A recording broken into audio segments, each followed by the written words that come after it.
발달장애인을 위한 대체자료인 읽기 쉬운 도서, 제작이 시각장애인이나 청각장애인에 비해 매우 저조한 것으로 나타났습니다. 국회 문화체육관광위원회 위원장인 이상원 더불어민주당 의원이 10월 23일 국립장애인 도서관에서 받은 자료를 보면 발달장애인을 위한 읽기 쉬운 도서 제작이 지난 5년간 17건에 그쳤고 특히 지난해에는 단 한 건만 제작됐습니다. 매년 대체자료 제작 계획도 전체 대체자료 제작 건수인 14,160건 대비 0.78%에 불과했습니다.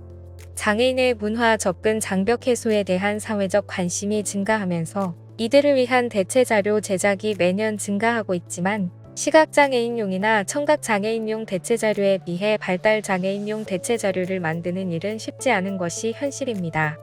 시각, 청각장애인을 위한 복제 배포를 허용하는 저작권법은 존재하지만 발달장애인을 위한 복제 배포 관련 법령은 없어 발달장애인이 이용하기 쉽도록 출판사, 작가 등과 협의가 원활하게 이루어지지 않기 때문입니다. 이상원 의원은 발달장애인의 문해력을 향상시키는 일은 발달장애인 자립에 있어 매우 중요한 부분이지만 이들이 읽을 수 있는 책을 찾는 것은 모래사장에서 바늘 찾기 수준이라며 발달장애인 대체자료 제작 증가와 관련 저작권법 개정이 함께 이루어져야 한다고 지적했습니다. 장애예술인들의 오랜 수건이었던 장애예술인 표준공연장이 10월 24일 개관식을 갖고 마침내 문을 열었습니다.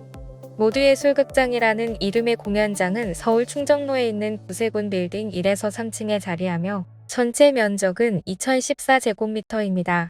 모두예술극장은 공간과 시설, 서비스 등 전 분야에서 창작과 관람에 대한 접근성 수준을 높이는 데 큰 노력을 기울였습니다. 시설 측면에서 전체 공간을 평평하게 해 장애인 접근성을 높였고 활동에 제약 없는 무대 조성, 분장실 무대 이동로 확보, 무대 기술 조정실에 휠체어가 접근할 수 있게 했습니다. 서비스 측면에서 시각장애인, 청각장애인, 발달 및 학습장애인 등 장애 유형별로 관람할 수 있도록 지원하고 극장 운영 측면에선 하우스 매니저, 접근성 매니저를 두어 다양한 서비스를 제공합니다. 모두예술극장은 10월 초 시범 공연을 시작으로 국내외 장애예술 우수 작품, 창작기획 작품 등 10개 작품을 엄선해 우선 내년 2월까지 선보일 계획입니다. 더불어민주당 전해숙 의원이 보건복지부로부터 받은 자료에 따르면 2018에서 2022년 5년간 장애인 거주시설 내 18세 미만 아동 퇴소자 수는 1280명에 달한 것으로 확인됐습니다. 2022년 기준 장애인 거주시설 입소자는 27,946명이며 이 중 18세 미만 장애아동은 1,801명입니다. 이들은 취업 등을 위해 퇴소하고 있으나 국가 차원의 자립 지원이나 실태 파악이 이루어지지 않는 것으로 나타났습니다. 전해숙 의원은 현재 장애인 거주시설 내 장애아동이라도 아동복지법 38조의 보호아동으로서 자립 지원을 받아야 하지만 장애인 거주시설의 특수성으로 인해 실제 필요한 지원을 못 받고 있다고 지적했습니다. 하지만 문제는 장애인 거주시설의 경우 아동복지법보다는 장애인복지법에 따른 시설 서비스를 우선 적용하고 있는 것입니다. 전 의원은 시설 내 장애아동들이 발달 정도에 따라 반드시 보장받아야 할 학습권, 주거권 등을 보장받을 수 있도록 관련 장애인복지법을 개정하고 예산 지원이 이루어질 수 있도록 하겠다고 밝혔습니다. 정부가 직업훈련 비용을 지원해주는 국민내일배움카드 한도가 장애인, 자립준비청년 등 취약계층에 대해 최대 500만 원으로 늘어납니다.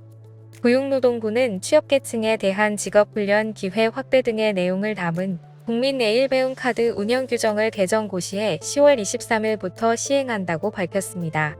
국민내일배움카드는 직업훈련을 원하는 이들에게 발급되는 카드로 5년간 훈련비의 45에서 100%를 국비로 지원합니다.